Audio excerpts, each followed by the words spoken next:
জাতীয় নির্বাচনের আগে স্থানীয় সরকার নির্বাচনের দাবিকে দুরভিসন্ধিমূলক বলছেন বিএনপির সিনিয়র যুগ্ম মহাসচিব রুহুল কবির রিজভী। এই উদ্যোগ বিএনপি মেনে নেবে না বলেও জানান তিনি। সকালে নারায়ণগঞ্জ জেলা বিএনপি নতুন আহ্বায়ক কমিটির সদস্যদের নিয়ে দল প্রতিষ্ঠাতা শহীদ রাষ্ট্রপতি জিয়াউর রহমানের কবরে শ্রদ্ধা জানান এই বিএনপি নেতা। এ সময় তার দাবি, শেখ হাসিনার পতন হলেও দেশে এখনো গণতন্ত্র ফেরেনি, নির্বাচন নিয়েও গড়িমসি চলছে।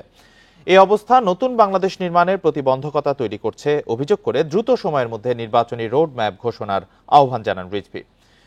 বলেন, একমাত্র ভোটের মাধ্যমেই জনগণের অধিকার প্রতিষ্ঠা হবে।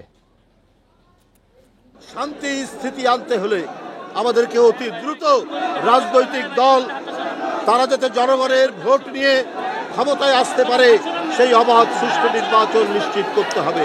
এটা নিশ্চয়তা না হলে আরো অনিশ্চয়তা বাড়বে।